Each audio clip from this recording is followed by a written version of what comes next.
My first adventure was freediving with my friend Andrew. We went to a beach in Laguindingan where families can enjoy the beach and divers can enjoy diving underwater. We took a boat going to the middle of the sea where people spend some hours diving or training. While Andrew was training, I went to a different place to fun dive.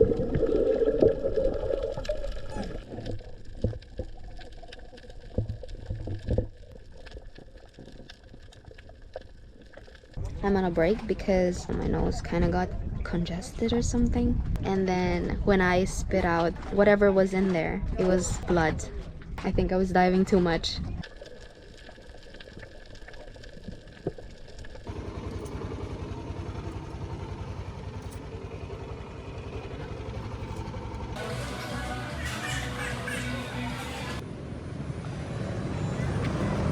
River pala yun.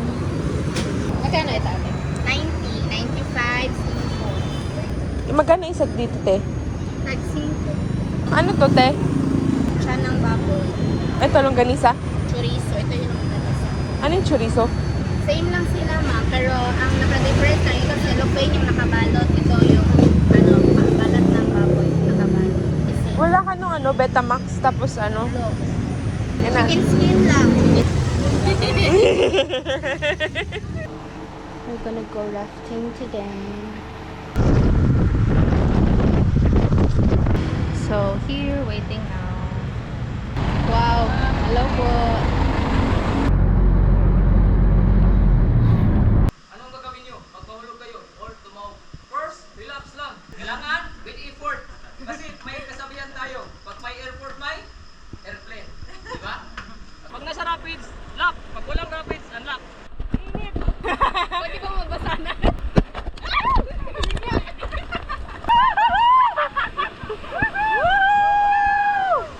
Lamig ng water.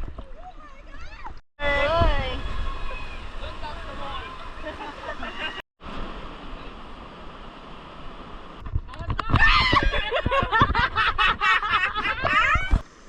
Smile, kuya. Kamusta? Nice. We took the public transportation. Pwede na tayo dito. Sabi mo, girl lang. Girl lang! Okay. Galit. Michelle wants lechon, so we're looking for lechon. I think that one is lechon. I don't like lechon. It's boring. Huh? It's boring. Magkano po isa? 700 kilo.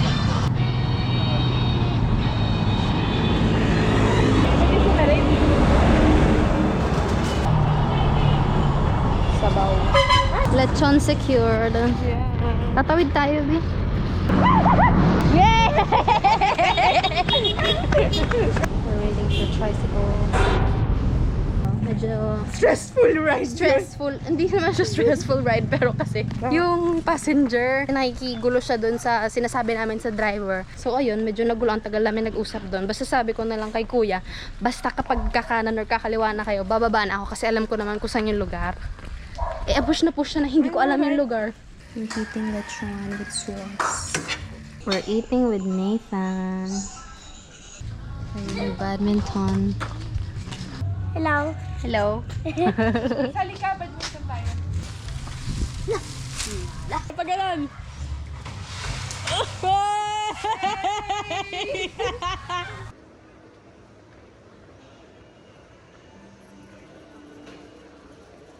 Hi guys, we're in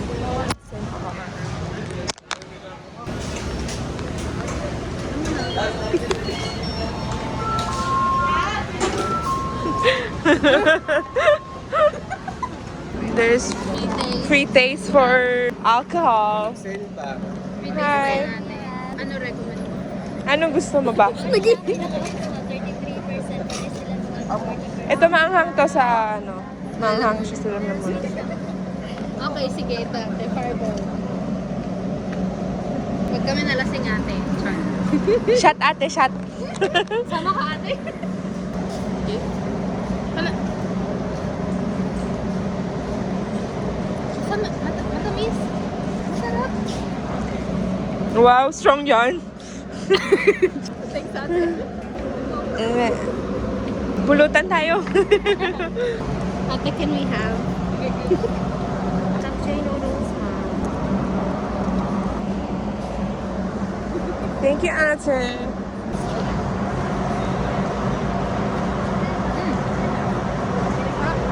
Medyo dry lang. Pero lasa siyang japchae. Nahilo na sila. Good morning. It's 5 a.m. Almost. We're leaving to Camiguin. At the Gora bus terminal. So we're at the terminal. We're gonna walk to the terminal, to the ferry. Ferry terminal, yeah, that's right. The bus stop.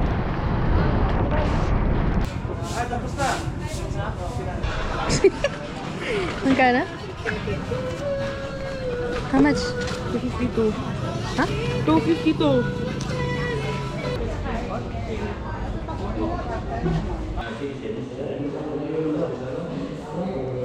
We are waiting for the ferry. It's 8:29. The ferry schedule is, I think, 9:45. But they said they will probably leave around 10. This is my first time riding ferry. Ayan na yata yung Camiguin Island. Kuya, yan na yung Camiguin. Lamuyon mo lang, ma'am. Kaya, anong island yan, kuya? Sakop niyan dito. Sa Balikon. Yan ang Lapinig. Laping. Din, tourist spot din yan. Ay, talaga. Uliwig. May cruise. May cruise eh. Pero babayad ka ng bangka ng 250 ata yung pulok. Walang nakatira dyan. May nag-ano dyan. Meron pa. Oo. Pero ang pinakamarami dyan, buka. Pusa! Ano na kami ako. So we're gonna take the ferry now. At first it was like 50-50 because they said there's no more ship going back to Balingwan from Camiguin. And so I was kind of worried that we won't be able to take the ferry today.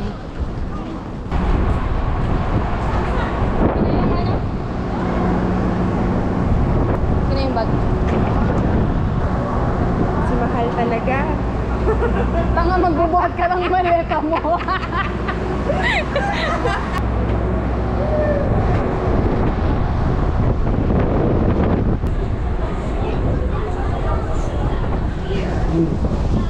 After a few minutes of waiting, they announced that the ferry is cancelled because of the strong winds and huge waves, and asked everyone to get off board.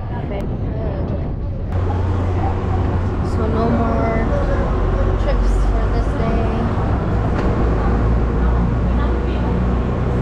We're gonna get a refund. So before we get a refund, we're going to eat. I got curry, she got chicken and pork. Food is good. Good food, good company. We're going to Saying hi to my fans. Surigao. We're not going to Camiguin anymore. Aww. Next time. Yeah. Sarap. May ice yan. Oh my gosh. It's surreal. Iniisip ko kung sa Butuan tayo magstay o sa Surigao. But the catch is sa Butuan walang reviews yung places. So tayo yung first people to stay at their place. And I'm not sure if I wanna risk that. And then sa Surigao naman medyo pricey. Pero may nakita ko isang 800. So hindi nagbayad si Michelle nung kinain namin. Doon sa karinderya. Ate, nakalimutan ko. And hindi ko alam bakit mo makakalimutan magbayad. Hindi ko, kasi sabi ko, sige, yung kukunin niyang pera yung pambayad ko. Tapos parang, tara na, sabi Denise, tara na. Eh kasi akala ko nagbayad na siya. Walang humarang sa amin. Oh my gosh. Grabe guys, eat and run. Sorry ate, babalik na lang kami. The future ba? Expected kong oras makadating tayo sa Surigao. 6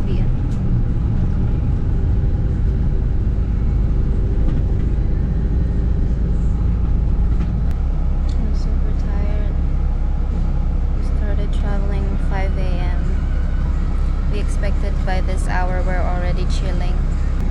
40 minutes to Butuan, and then from Butuan we ride another bus to Surigao City.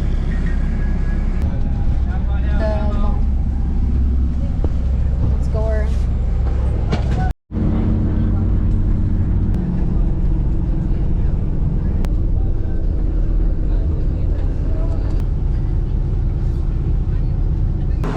There's no electricity. And we're stopping here for 30 minutes. The driver and the conductor will eat. Sabaw ba? We took a tricycle from the terminal and it was very scary. We were not able to video so much during this ride because we were both scared and the streets were extremely black. So after traveling for the whole day, we're finally in Surigao. There's no electricity. If you can hear the wind, it's very strong.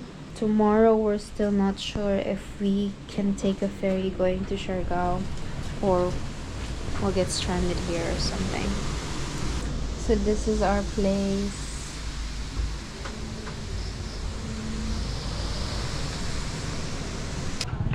So ang daming truck. Baka stranded din sila.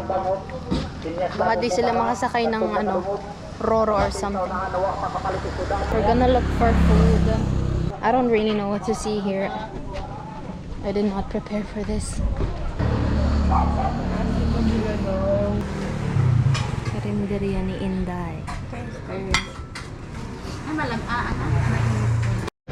They're selling 1 box of lanzones for 200, no? That thing.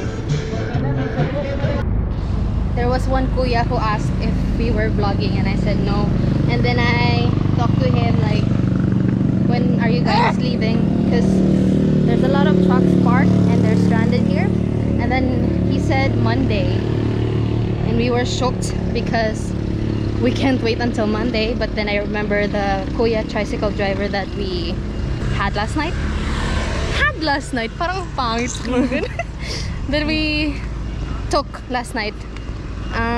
He said na this road is for people who are going to the port, going to Manila Leyte or something, I think. And then the other side is for Siargao. Aw, look at that. I love you. Ay. And people are selling lanzones because it's gonna go bad. They're selling it for a very cheap price. And we're just walking here so that we can give kuyas a nice view. Char. We're gonna give them 5-star view. Kami yung view, if hindi nyo na-gets. This is where we're staying. This is the view. I'm taking a break from work. And we're having coffee break. And watching a movie. So we're gonna get early dinner. We're also scared to go out at night. It's dark. Yeah, it's Pitch dark. black. Here again. Ikaw po ba si Inday? Ikaw po ba si Inda? Ikaw po ba nagluluto? Ay.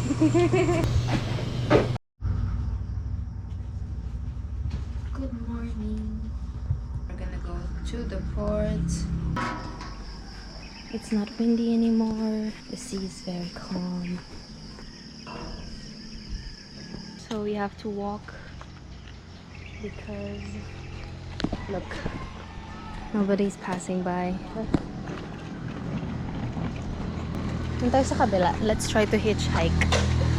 17 minutes from here papunta doon. Baka dito meron na. May stop yun.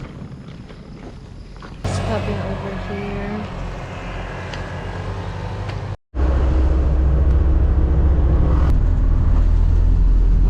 This is nice because ang baba namin sa port na and it's only 25. The line to the ferry, they still haven't opened and there was no trip this morning.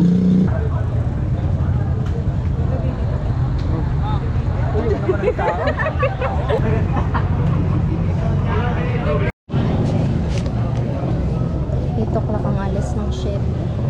Magbabayad pa kami ng terminal fee.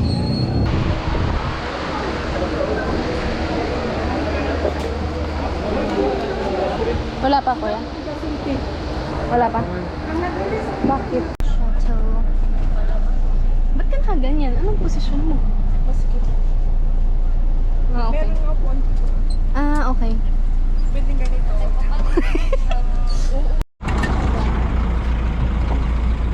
Where's my body? 2 hours trip. Gano'ng katagal yan, kuya? 2 kalahati. Pa Siargao yan, di ba? Mga 11 siguro tayo nandun. Sakto lang.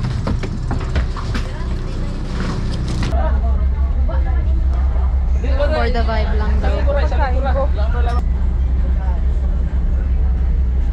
Pause, pause.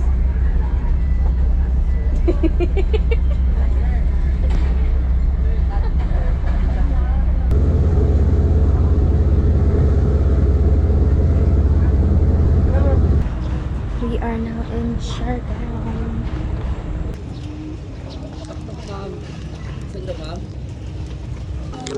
Minibus. Minibus pa General Luna. Ay, sa kabilang kanto pa. Dumaan diretso. Sige po, salamat. So pagdating nyo ng port, people will overwhelm you and you just have to walk past them. Tapos sa exit, go right. Tapos makikita nyo tong court na to.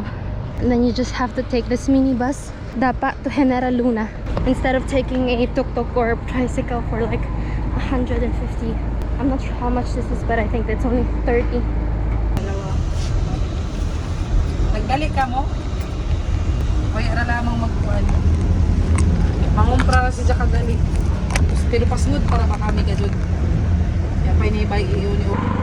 So we're gonna walk for 30 minutes. On the way, we will look for something to eat. So I think we're here. This road has all the restaurants, hostels, and everything. Dahil wala pa kami nakikitang karinderya, dito kami sa Andox. This is what we're eating. Just finished eating, and 15 minutes more to walk.